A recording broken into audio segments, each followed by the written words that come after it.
Jadi puasa. Makanya karena upawasa itu nggak makan, nggak minum, nggak menyentuh perempuan, makanya ketika Islam datang membawa tradisi nggak makan, nggak minum, nggak menyentuh perempuan, namanya Syahrus Siam, kok seperti upawasa, maka orang Indonesia menyebutnya bulan puasa.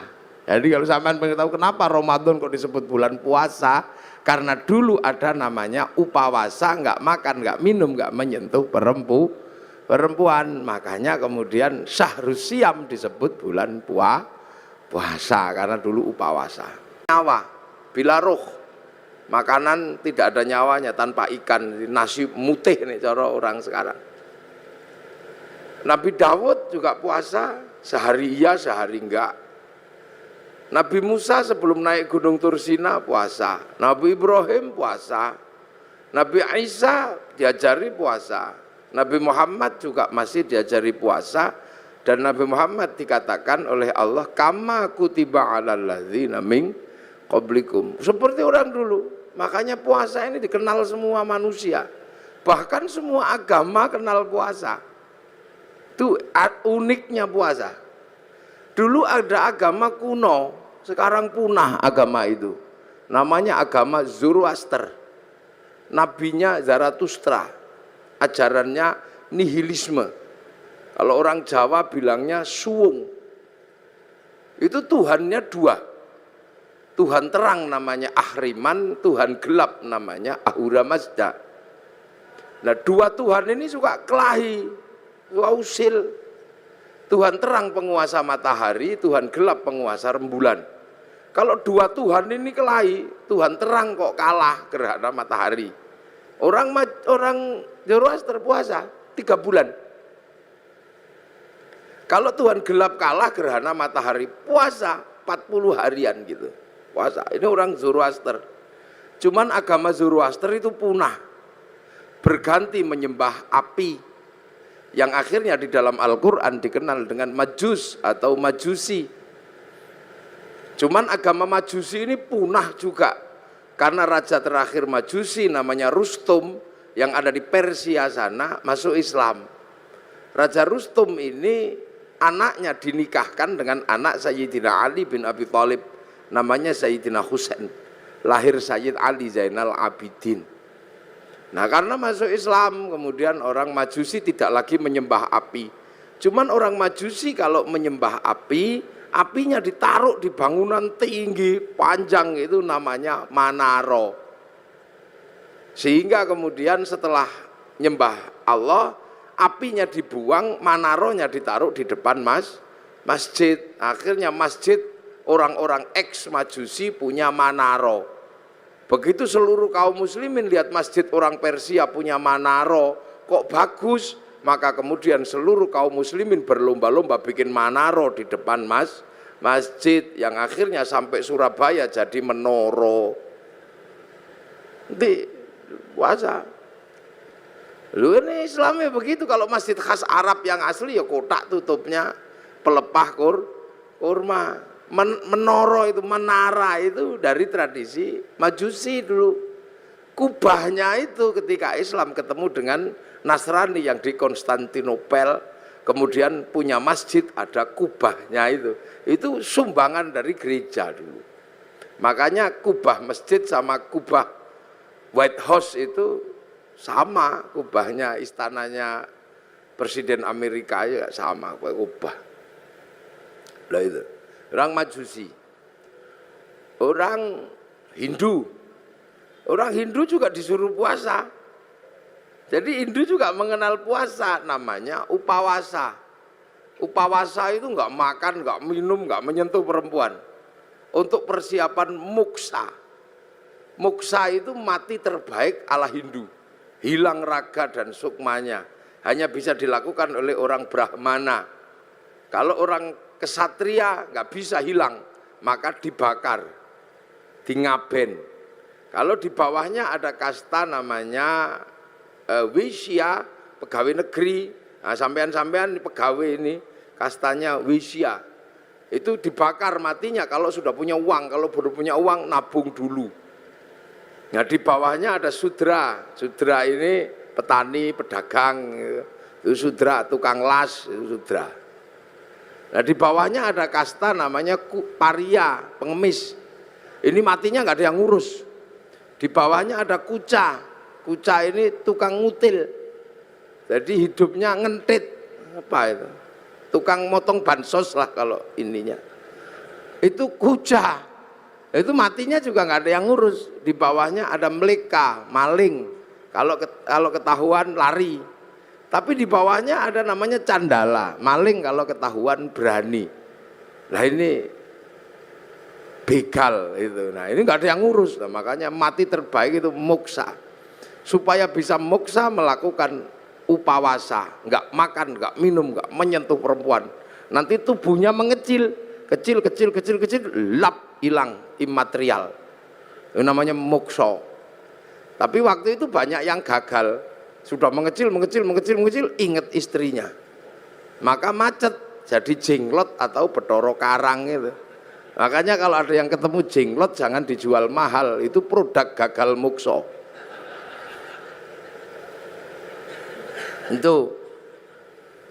Itu asalnya begitu. Makanya dulu terus orang-orang di sini mengambil ajaran yang lebih mudah. Bukan menahan hawa nafsu tapi ngumbar hawa nafsu, namanya ajaran Bhairawa Tantra.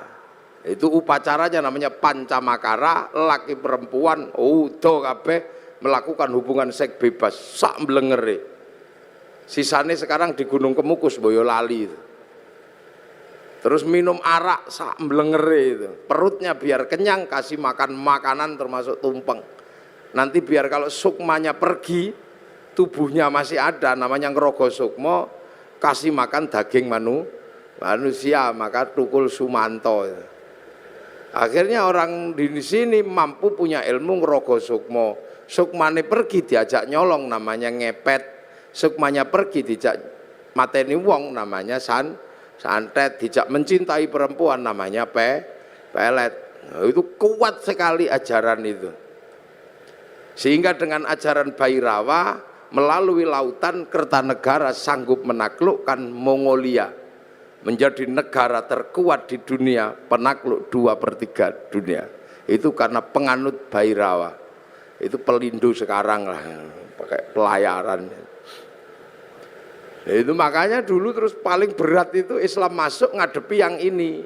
Maka didatangkan ulama Persia namanya Sayyid Samsuddin Al-Baqir Al-Farsi. Tapi lidah Jawa, lidah Hono Coroko, maka nyebut Sayyid Samsuddin Al-Baqir Al-Farsi mbleset dadi Syekh Subakir itu. Lidah susah orang Jawa. Sayyid Jamaluddin Al-Husaini Al-Kabir dadi Syekh Jumadil Kubro. Karena lidah Hono Coroko itu kan susah. Alhamdu keluarnya Al-Kamdu. Ya Hayu ya Qayyum ya Kayuku ya Umu. Robbil Alamin keluarnya Robbil Lamin karena punyanya Mogo Botongo. Gak punya dot, punyanya lo, maka Ramadan keluarnya Romlan. Nah, makanya orang-orang ini datangkan Syekh Subakir ini ngadepi orang Bhairawa. Nah, orang Bhairawa akhirnya lari ke Banyuwangi sana. Dipimpin Menak Sembuyu Bajul Sengoro.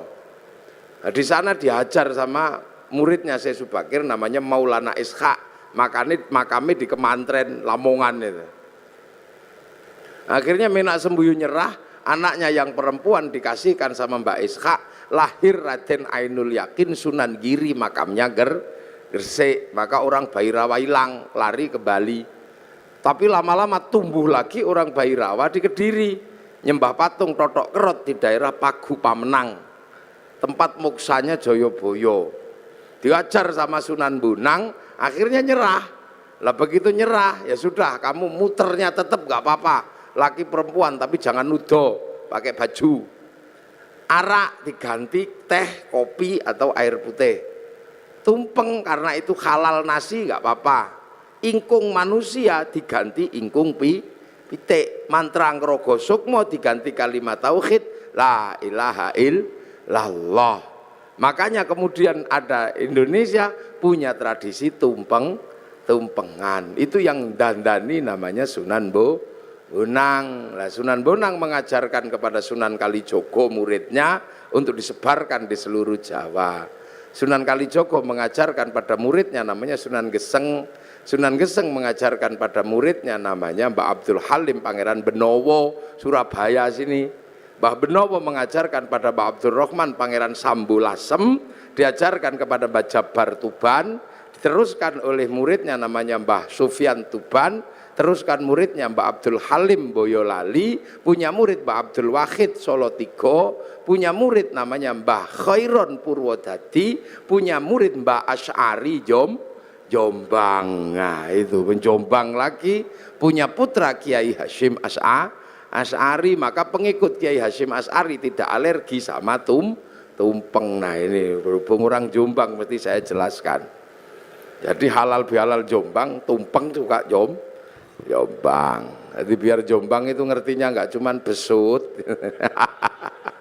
manjamino. Jadi puasa.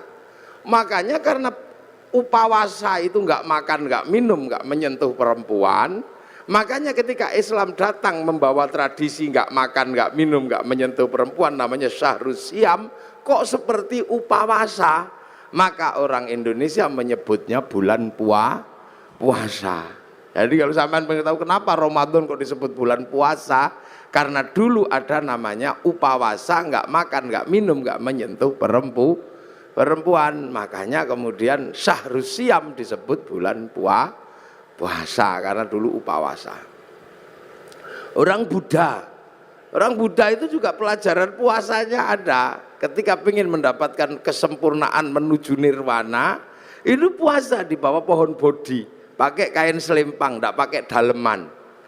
Itu waktunya tidak terbatas sampai mendapat pencerahan. Agama besar Yahudi juga puasa. Kalau peringatan Yom Kippur mereka puasa. Nasrani juga diajari puasa. Kalau hari Jumat Agung menjelang Paskah juga puasa. Jadi hampir semua agama itu kenal puasa. Karena apa? Ini syariat kuno. Makanya enggak usah heran kalau ada puasa. Apalagi orang Jawa. Orang Indonesia ini hobi kalau yang namanya puasa. Makanya variasi puasa terbanyak itu di sini. Ada puasa makan pupus daun namanya ngidang. Ada puasa mangan polo pendem yang di bawah tanah namanya ngerowot. Ada puasa tidak kena matahari namanya pati geni. Ada puasa gandul diwit namanya ngalong. Ada puasa diem macam bisu. Ada puasa ngeluyur aja namanya ngedan. Ada variasi puasa itu macam-macam itu di sini. Dan bagi orang Nusantara dan orang dunia, puasa ini menempati sejarah tersendiri. Hampir seluruh cerita besar itu bermula dari puasa. Rasulullah mendapatkan wahyu setelah puasa, naik turun gunung di Gua Hira hampir dilakukan selama 15 tahun. Syekh Abdul Qadir Al-Jilani mendapatkan ma'rifatullah itu setelah puasa 25 tahun di padang pasir dibimbing Syekh Mubarak Al-Majzumi jadi Sultanul Aulia. Di Jawa Sunan Kalijaga rojone berandal bisa jadi wali karena puasa 3 tahun. Sunan Geseng itu tadinya cuma tukang ngambil kelapa itu, tapi kuat puasa 3 tahun baca Ya Hayyu Ya Qayyum. Itu bisa lari di atas air dan bisa meneruskan perjuangan Sunan Kalijaga. Padahal dia keliru, yokayuku yokayumu. Nggak, Saridin disuruh puasa sama Sunan Kudus. Kalau kamu mau jadi penerusku yang hebat, puasa 3 tahun di atas pohon kelapa. Baca Allahu Akbar, dilakukan 3 tahun jadi pengganti para wali namanya Syekh Jangkung akhirnya Saridin. Wong Pati pasti kenal itu. Dan itu pun keliru mestinya Allahu Akbar, keliru lawa bubar. Jadi sejarah besarnya puasa, jangan sembrono. Ki Gede Pemanahan penjenengan cerita sama Sunan Kalijogo. Jeng Sunan, saya pengen juga jadi raja. Ki Penjawi dapat pati, Kang Mas Pak Raden Fata pun entuk Demak, kabeh pun entuk. Niku Haryo Penangsang angsal Pajang, Kang Mas Joko Tingkir dapat Pajang, Haryo Penangsang dapat Jipang. Saya dapat daerah mana? Ki Gede Pemanahan, matur Sunan Kalijogo. Ya enggak ada, semuanya sudah habis yang baik-baik. Tinggal 5 tempat, itu pun tempat setan. Tempat setan pertama ada di ujung timur, namanya Alas Purwo. Tempat setan kedua ada namanya Alas Roban. Tempat setan ketiga ada namanya Alas Larangan Cirebon. Tempat setan keempat ada namanya Alas Ketonggo Ngawi. Lah tempat setan yang kelima namanya Alas Mentau lereng Merapi. Makanya kamu milih yang mana? Milih Mentau aja. Wah, kalau kamu milih Mentau, setannya gede-gede, kamu puasa 20 tahun biar ditemani sama Ki Ageng Giring, jangan turun. Puasa 20 tahun di Bang Lampir Gunung Kidul. Ini Pak Doso pasti tahu itu bekas bokongnya itu sampai nyitak begini. Akhirnya apa? Mampu betul Bubak Alas Mentau ditemani Ki Gede temani Ki Ageng Giring. Bubak Alas Mentau punya anak namanya Danang Sutawijoyo, mampu menjadi raja. Bubak Alas bikin negara namanya Mataram, yang akhirnya dipecah Belanda jadi 2, Jogja sama Solo, yang akhirnya dipecah lagi Hamengkubuanan, Pakualaman, Mangkunegaran, Kasunanan. Puasa itu. Ki Ageng Pengging pengen punya anak jadi raja, suruh puasa sama Sunan Kalijaga 7 tahun. Akhirnya punya anak namanya Joko Tingkir jadi Rojo Pajang. Puasa. Calon Raja Mataram itu ada yang nggak mau jadi raja karena takut kalau jadi raja tidak alim. Maka dia keluar dari kerajaan, namanya Raden Bagus Harun. Menempuh perjalanan spiritual, puasa 7 tahun di daerah Ponorogo, Kampung Pagotan, di samping sumur. Yang sumurnya itu akhirnya ditirakati selama 7 tahun. Tahun ke-7 sumurnya itu naik airnya 7 meter. Tanggal 27 Ramadan. Oh, aku dapat Lailatul Qadar. Maka sumurnya dikatakan dengan nama sumur Sewu Wulan. Karena sumur Sewu Wulan, maka kampungnya sekarang disebut Kampung Sewulan, di belakang pabrik gula Pagotan itu. Nah, Raden Bagus Harun akhirnya punya anak perempuan galaknya luar biasa, dikenal dengan nama Nyi Ageng Alap-alap. Kalau ngamuk naik di atas pohon. Dinikah Raden Santri, punya anak namanya Mbah Maktum. Nikah punya anak Mbah Maklum, nikah punya anak Mbah Tafsir Anom, nikah punya anak Mbah Qolyubi, nikah punya anak Mbah Ilyas. Mbah Ilyas menjadi kandepak pertama di Surabaya. Punya anak perempuan galak namanya Nafikoh. Dinikah sama Kiai Hasyim Asy'ari, punya anak Kiai Wahid Hasyim, nikah sama Nyai Solikah binti Bisri Sansuri Jombang, punya anak Abdurrahman Wahid. Benar-benar terjadi seorang ulama jadi presiden walaupun 2 tahun luwung. Cara puasa. Lu makanya kayak Lirboyo itu, pondok besar Lirboyo itu ketika Kiai Mbah Manap mau mendirikan Lirboyo, wong itu pusatnya berandal, suruh puasa, ngerowot, jangan makan yang di atas tanah, makan umbi-umbian. Dijalankan selama 56 tahun. Makan uwi, tahu uwi? Ngerti nggih uwi? Uwi umbi-umbian gede itu. 56 tahun makan uwi, sampai akhirnya uwinya hilang, dicuri gendruwo. Nah, akhirnya diganti gadung sama Mbah Manap, akhirnya gadungnya dicuri gendruwo. Akhirnya karena makan gendruwo, gendruwonya makan gadung, akhirnya jam 12 malam gendruwonya mendem. Angin ribut terjadi di Lirboyo, pondoknya ambruk karena ada gendruwo makan gadung.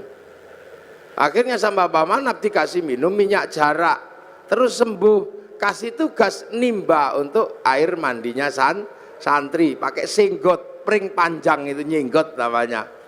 Nah, maka di Lirboyo dulu zaman mondok, sampean kalau tahu itu ada kriat-kriut itu gendruwo nimbo. Nah, tapi sekarang gendruwonya pensiun karena Lirboyo sudah punya sanyu. Sudah pensiun. Dua anak besar. Yo. Makanya di Jogja ada orang menempuh jalan puasa. Namanya Sukirah, ini Pak Doso ya. Sukirah ini perempuan biasa, tapi punya cita-cita pengen punya anak jadi raja. Padahal bukan tetangganya raja, istri raja juga bukan, maka tetangganya olok-olok paling anakmu nanti jadi presiden, jadi raja deh ketoprak. Tapi Bu Sukirah nekat puasa 9 bulan sambil ya Allah, pengen punya jadi raja ya Allah. Itu 9 bulan anaknya lahir, laki-laki keriting jemblok itu dikasih nama Soeharto. Itu jadi presiden 32 tahun. Nah, itu makanya dulu jalan puasa ini banyak ditempuh oleh nenek moyang kita. Pengen istri cantik kok ditolak. Orang dulu puasa. Masuk masjid kalau santri baca ya Rahmanu ya Rahim, 7 hari 7 malam, I love you. Lah ya, kalau nggak mau ya Rahmanu ya Rahim ya cari pohon besar, bawa beringin di kantor Pelindo itu, baca sunah mata kaji ajiku jaran goyang, ya I love you sama saja, yang penting puasa. Lu puasa ini menghasilkan energi yang luar biasa. Ini yang kadang manusia akhir nggak ngerti. Makanya ayam aja ngerti, kalau pengen neteskan telur puasa 21 hari. Nanti ayam netes. Ulet itu kalau pengen terbang dia puasa jadi kepompong. Ngepompong dulu, baru terbang jadi kupu. Ular itu kalau mau melungsungi ya puasa. Nanti kulitnya ganti lebih mudah lagi. Makanya kita berdoa semoga puasa kita seperti puasa kupu-kupu. Puasanya ulet, habis jadi kepompong terbang jadi kupu. Jangan kayak puasanya ular. Setelah puasa tetap aja keluar ular. Sekali ulo tetap ulo, itu jangan. Puasa. Dukun-dukun bayi dulu itu bodoh-bodoh, ndak pinter, cuman yok lokuato. Tapi puasanya kuat ya brul gitu ya keluar. Dan puasa ini nggak pandang bulu, dibikin baik ya mandi, dibikin jelek ya mandi. Makanya dukun-dukun santet itu kalau puasanya kuat, santetnya ya teksek. Bahkan orang cari nomor juga puasa. Loh, ini puasa ini menempati ranking tersendiri. Makanya orang-orang tua dulu hobi yang namanya puasa itu. Kalau punya hajat atau besar puasa deh, puasa. Hasil saya pernah punya pengalaman orang daftar tentara gak keterima. Oh, ini angkatan laut. Daftar angkatan laut itu gak keterima karena tingginya kurang 5 cm. Udah daftar kemana-mana gak keterima. Akhirnya saya suruh puasa 3 hari. Hari pertama 3 teguk 3 kepal, buka sahurnya. Bacaan apa Gus? Moconen wodowo. Dibaca selama 3 hari wodowo. Begitu waktunya daftar diukur lebih 5 cm. Untung ora iku nih sing dawa kan. Kudune kan dhuwur ngono tapi keliru saya perintahnya. Tapi kan yakin. Begitu diukur naik 5 cm. Tasyakuran motong sapi. Begitu motong sapi saking senengnya saya ukur. Ternyata kurang 5 cm. Lah waktu itu meterannya yang mengkeret atau yang baca yang bingung. Nah sekarang ada di Angkatan Laut Surabaya. Maka cari aja kalau ada tentara yang kurang 5 cm ya dia itu.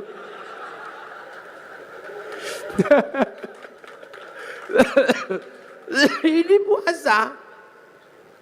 Makanya nenek-nenek moyang kita kuat.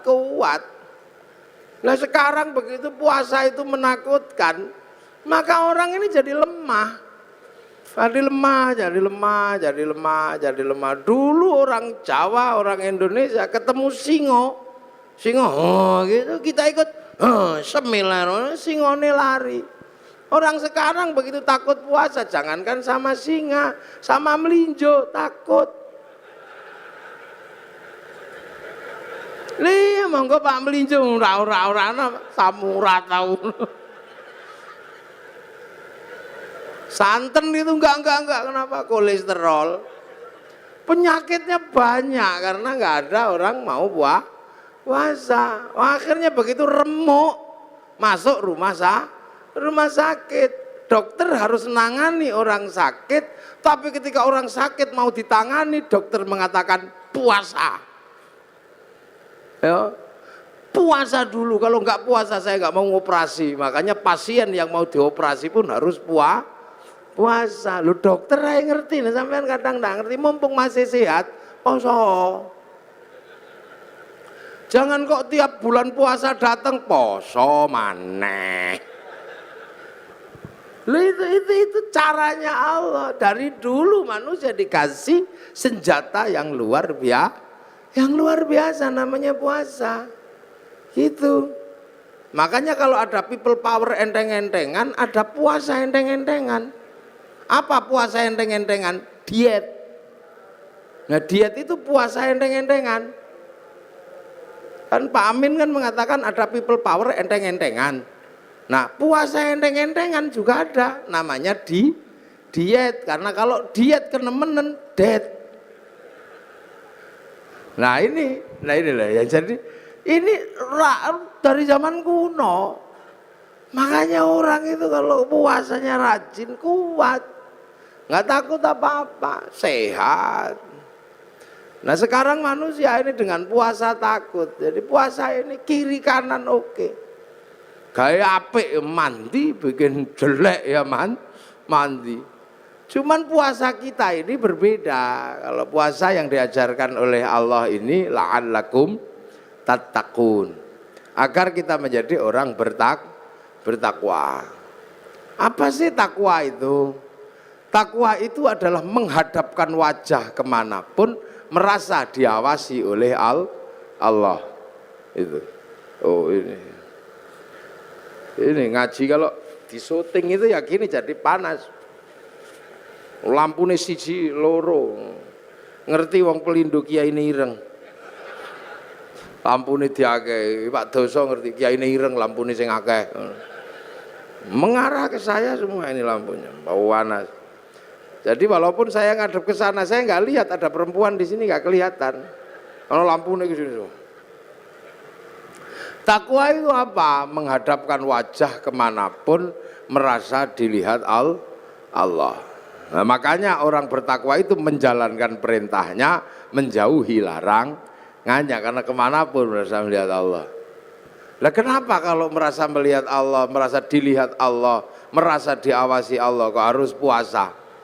Ya memang itu caranya. Karena manusia itu nggak kenal Allah. Ini nggak kenal. Tapi manusia yang asli kan kenal. Manusia itu yang asli kenal Allah, harus tahu ketemu kok. Sudah pernah dep-depan sama Allah manusia itu. Ditanya sama Allah, kamu lupa nggak kalau aku ini Tuhanmu? Enggak ya Allah, aku akan ingat engkau Tuhanku. Alastu bi rabbikum? Qalu bala syahidna. Ya, saya akan. Ya sudah, kamu turun sekarang. Fanfukur ruh, maka manusia dari langit diturunkan ke dunia. Langit bus turunkan ke dunia. Ditaruh di mana? Ditaruh di daging dunia. Lah daging ini produksi lokal dari makanan orang tua. Orang tuanya makan diproses di perut, dikeluarkan jadi jadi umbel, jadi apa. Nah, makanan manusia yang paling intinya itu disimpan di sini, namanya nutfah. Nutfah itu zat hidup yang ada dalam setiap makanan, karena Allah berfirman idza arada syai'an ayyaqula lahu kun fayakun. Simpen di sini namanya nutfah atau mani. Maka nanti kemudian dicampur, punya bapak punya ibu, produk dunia ini Pak Doso, lampunya dimatikan terus dicampur itu. Terus nanti dititipkan ke rahim ibu. 3 bulan jadi segumpal darah, 4 bulan jadi segumpal daging. Nah kalau sudah jadi daging, maka kemudian nyawa turunkan, manusia yang dari langit diturunkan masuk ke dalam daging. Nah begitu masuk ke dalam daging, lah proses casingisasi dilakukan. Ditempelkan, manusianya ditaruh dalam daging, Dagingnya ditambah, kasih tulang, kasih tiang, kasih iket, otot, bungkus kulit, tumbuhkan rambut, 9 bulan keluar. Begitu keluar, manusia yang asli sudah di dalam, yang kelihatan bungkusnya. Lah bungkusnya ya tergantung yang buat. Karena yang buat itu pesek, ya keluarnya pesek. Kalau yang bungkusnya kok mancung, ya keluarnya mancung. Kalau yang bikin bungkusnya kok cantik ganteng, nah keluarnya ini.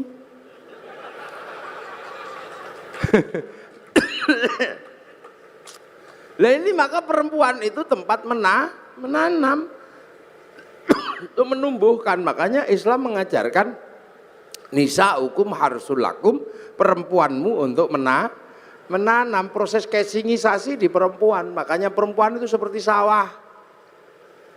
Ini sawahnya laki-laki ini yang punya sawah. Nah sawah itu untuk nanam. Makanya kalau pengen tanamannya bagus, sawahnya harus bersih. Jangan kok penuh sampah, jangan penuh kotoran, jangan terlalu banyak rumput liar. Makanya biar sawahnya bersih, laki-laki punya tugas membersihkan sawah. Belikan lipstik, belikan gelang, masukin salon. Itu loh bener, itu sampean yang punya sawah ini harus bersih, harus tampil cantik. Biar tumbuhannya bagus. Sawah nggak boleh kering, sawah harus selalu basah dan selalu dipupuk. Nah perempuan juga harus selalu senang hatinya. Makanya agar perempuan senang hatinya, dia harus selalu dikasih uang. Loh yang laki-laki dengerin, jangan kok terpura-pura nggak denger. Iya ini yang perempuan ini, karena sawah harus selalu basah dan senang.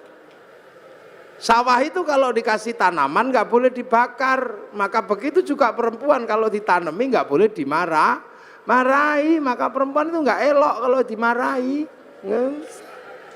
Iya, perempuan kalau marah-marah boleh. Boleh, karena perempuan itu kalau marah-marah sebenarnya lagi buang sampah. Lebih bener perempuan itu buang sampah, karena kehidupan perempuan itu lebih susah dari laki. Perempuan itu pusing. Makanya perempuan itu stres. Saya pernah jadi perempuan sehari aja nggak kuat. Loh iya, saya pernah jadi perempuan sehari nggak kuat. Gara-gara saya ribut sama istri saya. Ribut itu perkaranya apa? Perkaranya anak. Saya pulang ke rumah itu berantakan. Saya ngomel sama istri saya, ya Dede, sing rewang sakmene akeh, sudah banyak yang rewang, santri sakmene. Kok yo masih rusuh kayak gini? Mungkin lagi head kayaknya istri saya. Langsung nyelantap itu. Mas, jangan gitu. Sampai nggak pernah merasakan jadi perempuan. Anakmu ini ayo gitu. Sampai mau kalau jadi perempuan? Ya tidak, mau saya coba. Sehari saja nggak apa-apa saya. Akhirnya teken kontrak saya menjadi perempuan sehari. Begitu jadi perempuan sehari, jam 2 malam istri saya tak suruh pergi. Pergi kamu, sana yang jauh, jangan kelihatan kalau anak bangun. Ini ada uang 10 juta, ajak temanmu sana. Loh iya, wong saya mau jadi perempuan. Saya tak kasih uang 10 juta, suruh pergi sama teman-temannya. Kamu makan harus habis itu. Ajak habisin makan. Tapi nanti kalau saya telepon karena nyerah, kamu harus cepat pulang. Hitam di atas putih ini saya terjadi. Namanya juga saya juga emosi. Akhirnya pergilah dia. Subuh, bangunkan anak, saya contoh istri saya. Saya pidatoni anak saya, enggak bangun. Melungker gini. Biasanya istri saya kalau anak enggak bangun dicubit, ikutlah saya nyubit. Kalau dicubit sama ibunya dia bangun, tak cubit ditendang saya anaknya. Mulai pusing, nggak mau bangun. Wah, akhirnya saking judeknya anak turun dari ranjang ono sing nggawa pempes, lah pusing. Wis setengah stres saya udah jam segitu. Terus dimandikan biasanya kalau istri saya mandikan kan disemproti satu-satu gitu. Tak semproti ngamuk karena nggak panas. Wah, katuan sing siji begitu tak panas sih kepanasan. Beratnya itu. Habis itu makan, setelah makan tak suapi satu-satu, saya nyontoh aja. Biasanya kan anak saya dijejer gitu terus disuapi. Saya yang nyuapi disembur. Jarene kegeden. Piringnya diuncal no. Stres dan saya gagal menyekolahkan anak-anak. Sampai jam 7 masih ribut gak mau sekolah. Ndasku mumet. Jam 10 itu rumah itu dicat semua. Pakai lipstik, digambari. Jam 1:30 saya nyerah jadi perempuan. Dek pulang, ampun, menyerah saya. Pulang ternyata istri saya sudah di tetangga gitu, langsung pulang. Iya saya ngerti sampean gak akan kuat. Tak cekel tangannya, tak ambung ping pitu itu saya. Semenjak itu, semenjak itu saya tahu bener-bener jadi perempuan itu beratnya luar biasa. Kapok saya. Wis gak kemana-mana, aku mau dadi wedok, aku mau dadi lanang iso dolan. Iya jadi berat. Makanya saya anggap perempuan itu kalau ngomel buang sampah. Dan laki-laki itu tempat sampah. Makanya kalau perempuan kita lagi buang sampah, tempat sampahnya jangan ditutup. Nanti dibuang ke tetangga sampahnya. Weanan sama tonggo, pusing kita. Karena laki-laki itu sama anak dan istri lebih memilih istri. Loh iya, suami itu lebih sayang istri daripada sayang anak. Mulutnya aja yang sering mengatakan saya lebih mencintai anak dari kamu. Enggak, kata siapa? Laki-laki manapun pasti lebih mencintai istrinya. Buktinya ada. Pulang kerja, anak di bangku tetangga, enggak apa-apa. Terima kasih.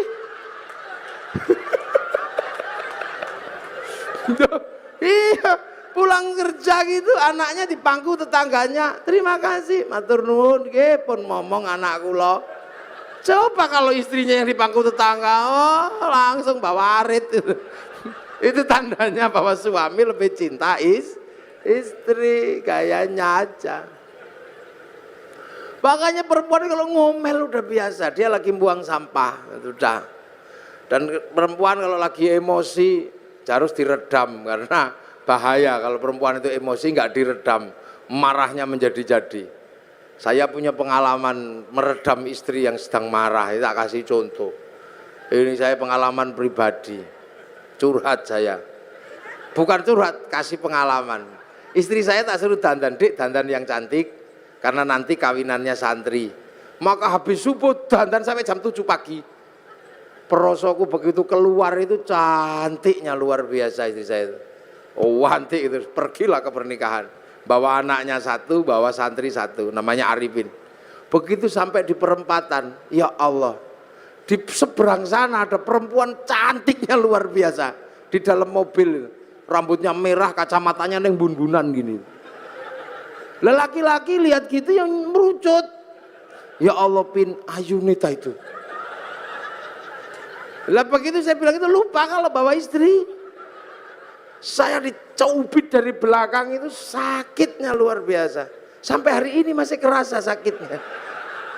Padahal sudah 3 tahun yang lalu. Akhirnya saya bilang enggak deh, ya enggak mau ngomel, berang dasar matanya laki-laki. Wah, mau ngomong enggak deh, enggak mungkin, saya udah terlanjur ngomong.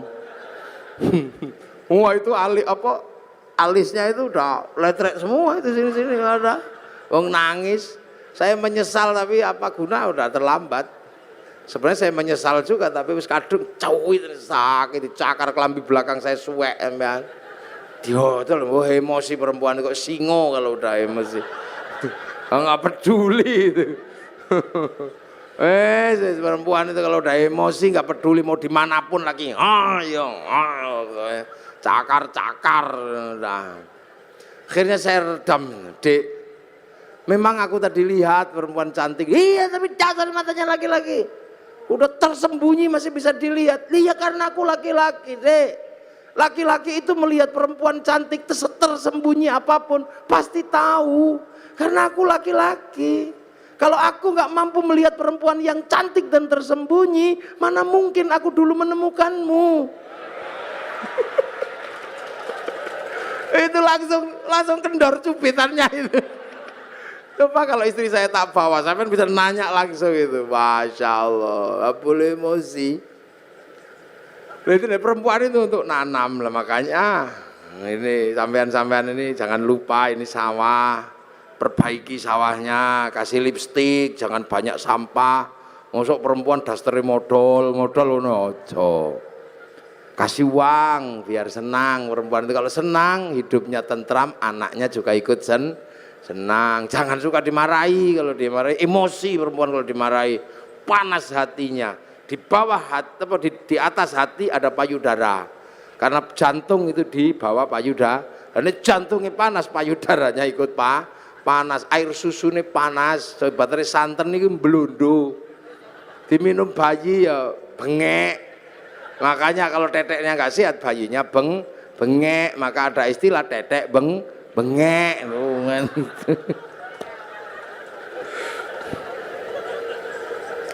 Loh itulah perempuan itu nanam untuk membuat proses casingnya manusia lah. Casing ini dunia.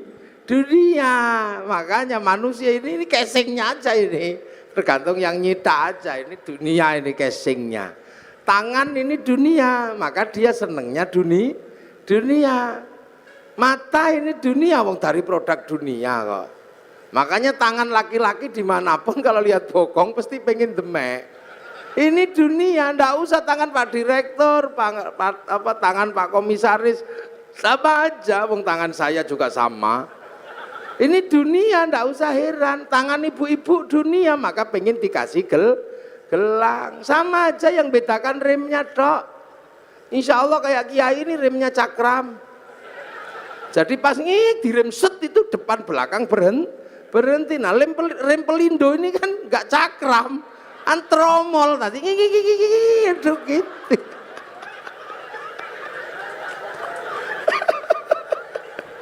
Lah ini dunia. Loh makanya yang dunia, yang berasal dari dunia, ya senengnya dunia. Mata ini ya senengnya dunia. Kaki ya senengnya dunia, telinga senengnya dunia. Nggak usah heran. Makanya kalau kita dengar adzan Allahu Akbar, Allahu Akbar, yang nyawanya, yang manusia, yang asli, yang dari langit, yang kenal Allah, tek pengen sholat. Tapi bokong ini kan dunia.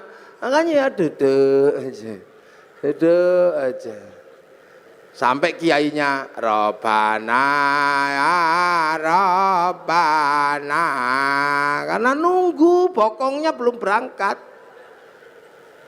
Robbana ya Robbana udah kelamaan nggak datang ya tombo ati wis pegel yo nambani atine dhewe. Kalau udah capek nggak datang baru kiainya ngamuk, diuruki anjang baru jeruan dal teko itu. Nah, itu dunia ya begitu. Ada orang minta gitu, paring den, tek pingin ngasih yang nyawa ini, yang akhirat. Tapi tangan ini kan dunia, begitu masuk saku, oh kasap 1.000, minggir 50, cari yang 2.000, lemas itu ya biasa. Yang donyo. Makanya jangan heran kalau sholat Allahu Akbar. Ini kan pengen ngadep Allah, ini wajah tuh iya. Tapi mata ini dunia, ya nggak bisa. Begitu melek ini ya, oh sarungnya bolong ya, nggak bisa. Allahu Akbar. Kuping ini dunia, begitu toh tet bel kantor masuk. Kalau ada bakso ting bakso. Hujan gretek ya Allah sepatuku kudanan. Nggak bisa yang dunia, wong ini memang dunia. Allahu Akbar. Bismillahirrahmanirrahim. Sabbihisma rabbikal a'la alladzi khalaqa fasawwa walladzi qaddara fahada. Suwe. Lama ini yakin suwe.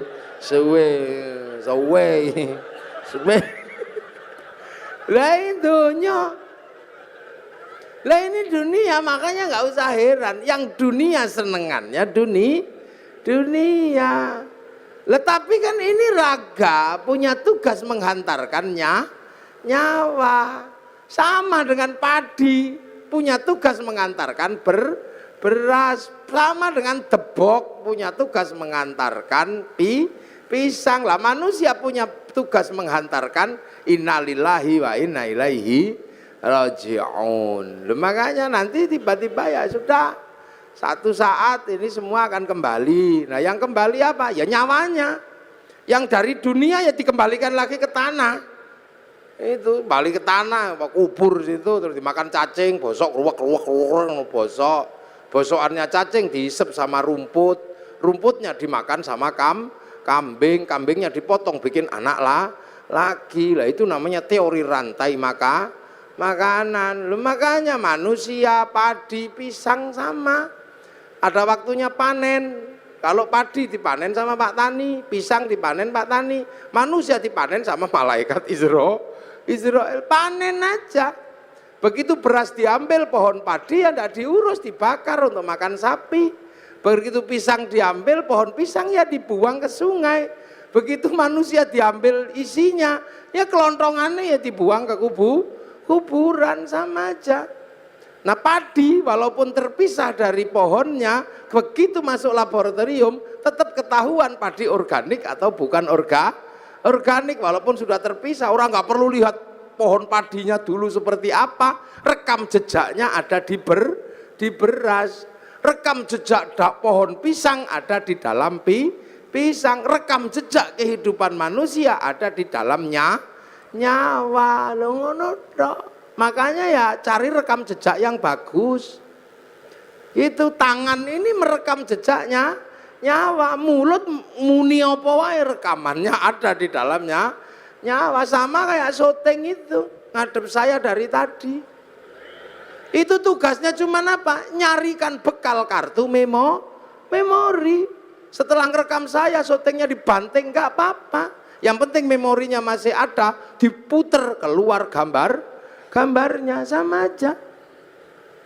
Manusia juga gitu, makanya cari rekaman yang bagus. Nah orang tidak mendapat rekaman bagus kalau nafsunya tinggi, egonya tinggi. Lah ego itu ada di dalam jasad, makanya jasad disuruh ngurangi makanannya agar ego jasadnya turun. Makanya kalau mata melihat gini, egonya turun, lihat istri gemuk, alhamdulillah, egonya udah turun, alhamdulillah gemuk, tanpa tak kasih makan 3 hari juga masih hidup. Akhirnya ruhani kita merekam alhamdulillah. Tangan pegang panas, masya Allah. Tapi kalau ego tangannya tinggi megang telek, oh telek ini ya yang terekam telek. Sendal hilang, kalau egonya sudah turun, sendal hilang, masya Allah. Tapi ini egonya tinggi, sendalnya hilang, waduh sih ya sudah, kambing ini. Akhirnya yang terekam itu kambing. Begitu masuk laboratorium kok ada kambing dipanggil, "Beng, kok kamu ada dalam hatinya orang ini?" "Iya ya Allah, fitnah itu ya Allah." Fitnah itu, hoax itu dulu. Saya nggak terima karena saya difitnah nyuri sendal. Padahal seumur-umur tidak ada kambing nyuri sendal. Itu ada, makanya rekaman ini itu. Pelajaran dasarnya itu sebenarnya. Makanya manusia harus punya rekaman yang baik. Lihat Pak Preskom gini, oh ulang tahun, alhamdulillah beliau belum ada ubannya. Nah kan keluar. Nah kalau yang egonya tinggi, udah setua itu, masih nggak ada ubannya, pasti semir 1 kilo itu. Akhirnya rekaman disinya semir 1 kilo. Tapi kalau egonya turun, alhamdulillah. Kita ini punya chip namanya nyawa. Sampean jangan lupa, lihat apapun direkam oleh nyawa. Seperti kamera itu, lihat saya, gitu nanti rekamannya ada itu setting.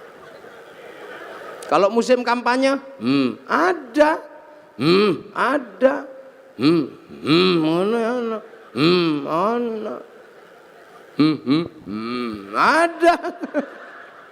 Itu rekamannya ada semua itu di situ nanti.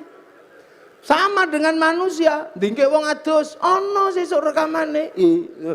Begitu diputer metu meneh rekamane sampean saumur urip ada. Makanya rekamlah yang bagus. Nah, agar rekamannya bagus, nafsunya harus diturunkan. Lah nafsu diturunkan dengan cara puasa. Makanya orang kalau puasanya ini kuat, nafsu egonya tuh turun. Sebab apa? Orang kalau sudah egonya turun, apa-apa bisa melihat Allah. Ayam naik masjid, itu orang kalau egonya turun, ayam naik masjid, alhamdulillah, masya Allah ada ayam naik masjid, syukur ya Allah terima kasih. Kenapa? Karena kiai akhirnya bisa mempraktekkan bagaimana membersihkan tele ayam dari atas masjid. Ilmu yang demikian sulit membersihkan tele ayam dari atas masjid bisa dipraktekkan karena ada ayam naik masjid. Nah, kalau nggak ada ayam naik masjid nggak bisa dipraktekkan karena kiai tidak boleh bawa telek ke atas masjid. Jadi alhamdulillah ilmu bisa dipraktekkan karena barokah pitik. Itu. Makanya hati-hati, nafsu itu mengingkari Allah. Contoh, ini mudik lebaran. Orang Surabaya ini yang paling seneng dulu itu rujak cingur. Akhirnya karena musim lebaran cari rujak cingur kemana-mana nggak ada. Sana nggak ada, ke sana nggak ada. Sampai seminggu kepengen rujak cingur. Bayangkan rujak cingur saja udah ngiler. Akhirnya pas halal bihalal ke tempatnya Pak Dirut, Pak Doso, ada rujak cingur. Seminggu kepengen rujak cingur ada.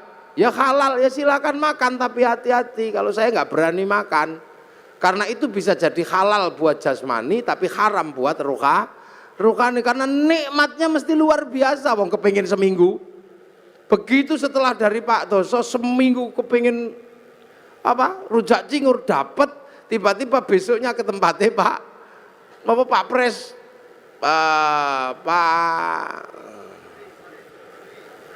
komut. Nah, istilah yang susah buat kiai itu komut itu komisaris utama. Nah itu kemana Pak komisaris itu tiba-tiba ada ini rujak cingur yang sama. Tapi karena kemarin sudah dapat akhirnya monggo. Sampun Pak, sampun. Monggo, sampun. Karena udah nggak kepengin. Tapi karena nggak enak sama Pak komisaris ya dimakan. Enak tempatnya Pak Dirut. Padahal begitu zaman muni enak tempatnya Pak Dirut, zaman ribut sama Allah. Wong hari ini dibagi yang ini kok masih nggak terima membayangkan yang kemarin. La in syakartum la azidannakum wa la in kafartum inna adzabi lasyadid. Nah inilah. Jadi ini makanya orang kalau puasanya kuat-kuat, ini enak, nafsunya turun kemanapun kembali kepada Allah. Nah itu loh, maka la'allakum tattaqun, semoga kita menjadi orang yang bertakwa. Lah makanya nafsu ini kalau udah turun hidup jadi enak, indah. Makanya kita ini kalau orang-orang yang sudah bertakwa enak, lihat apapun kembali kepada Allah. Ini di belakang ada tema keragaman, ya keberagaman apapun juga dari Allah. Makanya orang kalau nafsunya turun ya nggak ribet. Lihat orang Jepang nggak perlu emosi, lihat orang Cina nggak perlu emosi, lihat orang Yahudi nggak perlu emosi. Toh kita hidup bersama-sama. Sekarang orang Jepang nggak datang, tapi mic-nya datang. Ini kan bikinan Jepang. Ya, jadi kita ngaji ini pun melibatkan orang Jepang. Kita ngaji melibatkan kipas angin mereknya Mas Pion Cino sing gawe. Kalau kita malam longok-longok pengen ngerokok, gudang garam Cino. Pergi haji kita nggak bisa jalan kalau nggak ada pesawatnya orang Yahudi. Wong Pak Habibie disuruh bikin pesawat nggak jadi, wong namanya tetuko. Sing teko ra tuku, sing tuku ra teko. Makanya kiai-kiai nggak ada yang ribet. Istri kita cantik-cantik karena parfum dan bedaknya orang Prancis. Nasrani karena bedak Surabaya nggak mau make, wong beras ditumbuk ya blonteng kah. Biasa aja hidup itu begitu. Iya kita ngaji gini misalnya, ya ngaji ini baik, wong pengajian. Ya makanya kalau saya mengatakan saya lah orang terbaik hari ini, ya bisa saja, wong saya sendirian ngomong di depan minumannya banyak. Tapi saya juga nggak bisa terbaik di sini karena baiknya saya ada panitia yang bikin pengajian. Kalau nggak ada panitianya ya saya nggak ada di sini. Lalu terus siapa yang terbaik? Ya panitia pasti mengatakan saya yang terbaik. Saya mengatakan kalau saya nggak datang pengajianmu jelek. Lah itu baru 2 udah ributnya luar biasa. Belum lagi kalau sampean ikut-ikutan, ya ini menjadi baik karena saya mau hadir. Coba kalau saya nggak ada yang datang, itu bukan pengajian namanya. Lah apa? Cek sound. Bukan kayak gini. Lah orang-orang yang sudah mengembalikan semua kepada Allah, enak, nggak ribet, biasa aja orang. Terus kita misalnya, ini pengajian jadi indah karena ada yang nata kursi. Apa yang nata kursi itu sholat subuh? Ya belum tentu. Jangan-jangan yang nata kursi nggak sholat subuh, tahu. Sama kita makan jadi enak karena apa? Ada bumbu. Bumbu bisa enak karena diulek pakai cowek. Kita nggak pernah tahu waktu bikin cowek itu bikin cobek. Jangan-jangan pas airnya kurang dikencingi juga nggak tahu gitu. Hidup itu indah. Jadi orang itu kalau sudah mengembalikan semua kepada Allah, nyaman, udah gak ribet. Orang Surabaya ini nggak punya garam, yang punya garam orang Madura. Sampai nggak tahu waktu orang Madura bikin garam, jangan-jangan kebelet pipis kolamnya dipipisi, ya nggak ngerti kita. Makanya jangan mudah berburuk sangka sama orang, biasa aja hidup itu. Ini makanya akhir-akhir ini begitu orang takut puasa, ini orangnya ribut aja, dikasih apa ribut, dapat apa ribut, itu biasa aja. Ini ngaji, ya ini ngaji, ini minumnya kopi. Kopi ini kita nggak ngerti, jangan-jangan yang metik kopi ini belum gajian, ini kita nggak tahu. Jangan-jangan yang metik kopi malah mati digigit ular.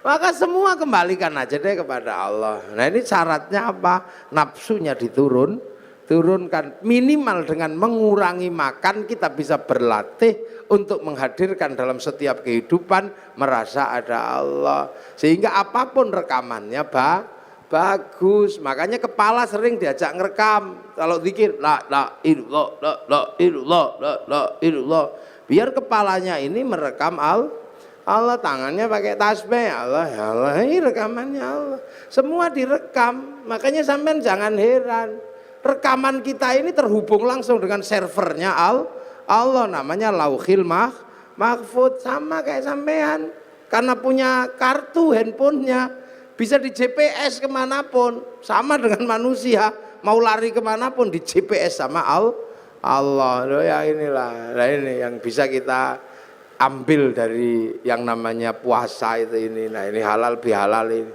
Pak, ini amma ba'du. Nah ini baru muqaddimah selesai. Lu saya belum mulai ngaji.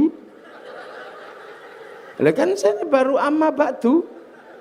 Lu ngajinya kiai itu ada amma ba'du. Dari tadi sudah amma ba'du belum saya? Ya belum. Ini baru amma ba'du, jadi ini baru muqaddimah. Ini baru pembukaan. Lah inilah artinya ini. Pokoknya tahun depan jangan kaget, puasa aja deh. Itu jadi jalani puasa dengan sukacita. Makan ya silahkan. Boleh kok puasa itu kalau nggak tahan makan. Boleh aja, tapi jangan masuk ke belakang kindil-kindil itu. Aman haus pengen es jeruk apa pengen es kopior gitu. Minum aja. Kemu boleh. Yang penting tidak masuk ke belakang kindil-kindil di leher ini loh. Batas mulut itu kan di kindil-kindilnya itu. Makanya sikatan boleh, nyicipi makanan boleh, tapi jangan masuk ke belakang kindil-kindil itu. Batas mulut itu bukan di sini, tapi di dalam itu. Yang ada kiwil-kiwilnya itu lah. Nah, kalau tidak masuk ke belakang itu, kemu boleh, sikatan boleh. Apalagi sikatan karena bukan makanan, jadi tidak ada orang niat makan odol, itu tidak ada. Tapi kalau es campur begitu masuk, ya haram, langsung batal. Enak kok puasa itu. Yang tidak boleh itu ngentut di air. Karena kalau ngentut di air, airnya langsung masuk jerup ke dalam. Saya udah membuktikan berkali-kali kalau renang kentut, begitu yang keluar pertama air, cur gitu. Makanya sampean kalau enggak bisa paling gampang kentut di dalam air, nanti dia berfungsi seperti apa? Yang biasa dicerup itu apa? Dul kolak, sama kayak gitu. Nanti terus langsung mulek terus keluar. Nah itu enggak boleh, makanya puasa itu enggak boleh kentut di di air karena airnya masuk, tapi kamu nggak apa-apa, ngemut permen lollipop juga nggak apa-apa. Yang penting tidak masuk ke belakang kindil-kindil itu, Bang, itu batasnya di situ. Itu batas minimalis pokoknya. Jadi puasa itu. Kangen sama istri, wel enggak apa-apa, boleh. Yang penting jangan di situnya aja. Ini yang kadang orang tidak memahami, dipikir ngono ra oleh demok, boleh aja. Keuangan ya wel gludung. Yang penting jangan itunya aja. Kalau bisa, kalau enggak ya jangan. Duin apa sih itu? Sore-sore masak, ngicipi boleh, yang penting tidak ditelan sampai ke belakang. Til-kintil. Itu aja. Nah inilah makanya semoga ini mengingatkan kita semua tentang puasa. Selebihnya nanti ada hal yang lain, kalau masih ada waktu ya kapan lah kita sambung lagi. Ini muqaddimah aja untuk menjelaskan biar kita nggak takut puasa. Karena puasa ini kama kutiba alal ladzina min qablikum, mudah-mudahan ada manfaatnya.